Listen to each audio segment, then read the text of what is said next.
just 6 submarines. The wolf packs had comprehensively demonstrated their superiority over the convoy defences. At this rate of destruction, Great Britain, despite enforcing a strict rationing programme, was going to be 6 million tonnes of imports short of the minimum required to maintain existence.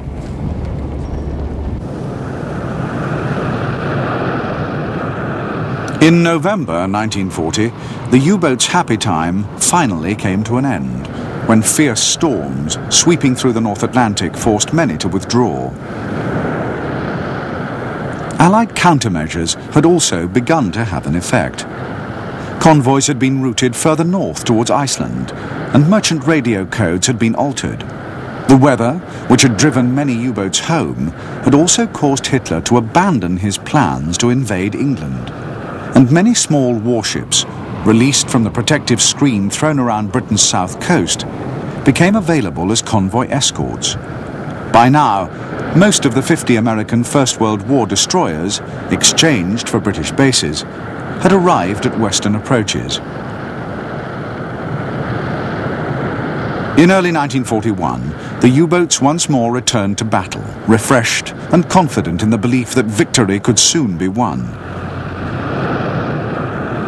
However, the Allied improvements in convoy defence were now starting to have an effect, and to their surprise, the U-boats were far less successful than before. Most convoys escaped the German submarines unscathed. The U-boat arm suffered a further setback in March, when its 3 most brilliant commanders were lost in the space of 2 weeks. Günther Prien, hero of Scapa Flow, was killed having sunk 33 ships. Joachim Schepke destroyed 37 ships before being sunk by a British escort. And Otto Kretschmer, greatest ace of all, was captured, having destroyed 44 ships, the most successful naval commander in history. However, this temporary and unexpected low point in the fortunes of the U-boat arm was more than offset by the successes of the German surface navy and the Luftwaffe. In February 1941, the battlecruisers Scharnhorst and Gneisenau had left their base at Kiel and had broken through the British blockade into the Atlantic.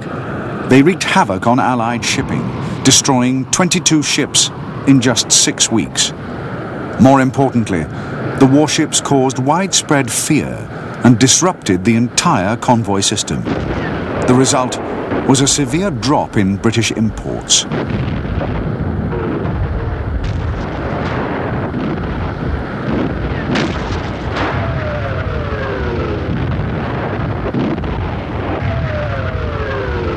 At the same time as the Scharnhorst and Gneisenau were on operations, the pocket battleship Admiral Scheer was preying on convoys in the North Atlantic. Further afield, the heavy cruiser Hipper had been prowling along the African coast, while in the south, the secret raiders were causing panic, forcing the Allies to hunt them down and diverting valuable warships from escort duty.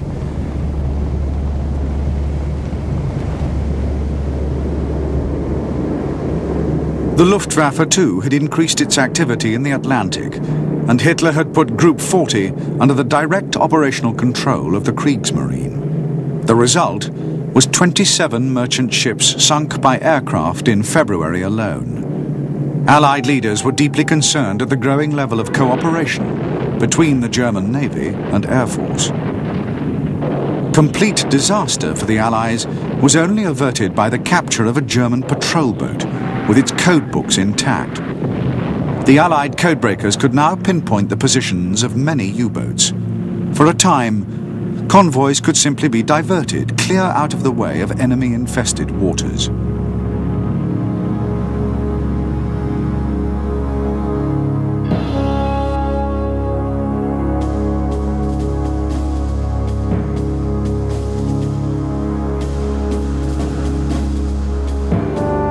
Since the beginning of the battle, the British had been researching how best to use the few escort ships they had.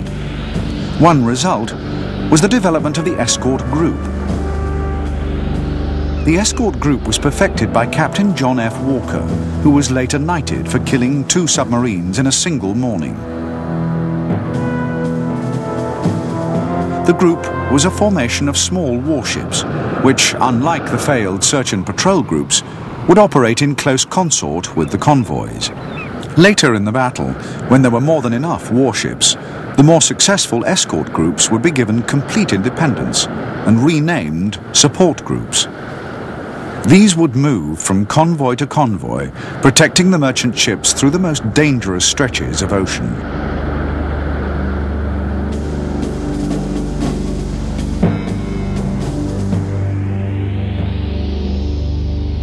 The escort group travelled in close consort with a convoy and was usually made up of corvettes and destroyers.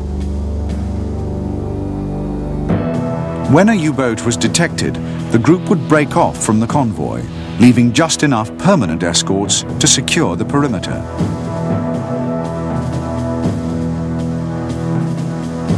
The group would bring maximum firepower to bear on the submarine, inflicting as much damage as possible and forcing it to dive. The escorts then had to find the submarine with their ASDIC underwater detectors. The warships sailed line abreast 3 or 4 miles apart, maximizing the area of sea covered. Once ASDIC contact was made, then the escorts launched a barrage of depth charges, either destroying the U-boat or forcing it to the surface, where the wounded U-boat would be shelled or rammed.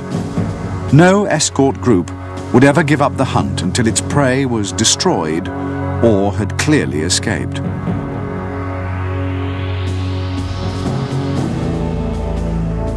The first 4 escort groups at western approaches supported convoys as far as 35 degrees west. In May, the Royal Canadian Navy received 8 new destroyers and 20 corvettes, which meant that now, for the very first time in the battle, the convoys could be given full surface protection right across the Atlantic. Air cover too had been considerably increased, and RAF Sunderlands and Hudsons had begun flying from Iceland, providing cover out to 400 miles. Additional air bases had also been completed at Gibraltar, Sierra Leone and Halifax.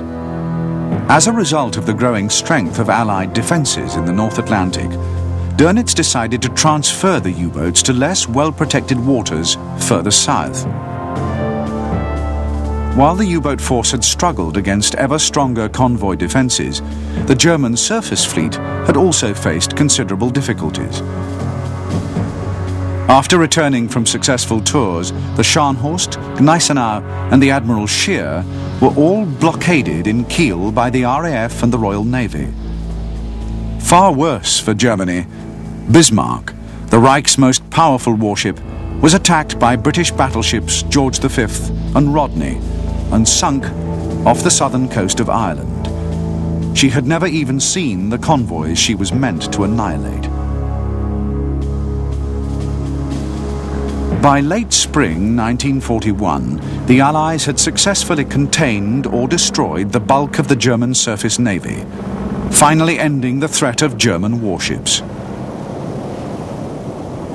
Every month, convoy defences had been steadily improved, yet in May 1941, 66 merchant ships were sunk, 25 of which had been sailing in convoy.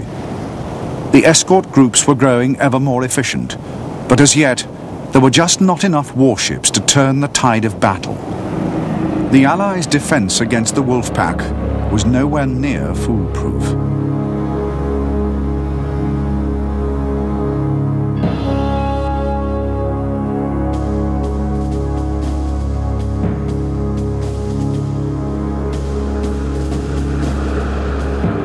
In mid-1941, 8 U-boats were transferred to the Arctic Ocean.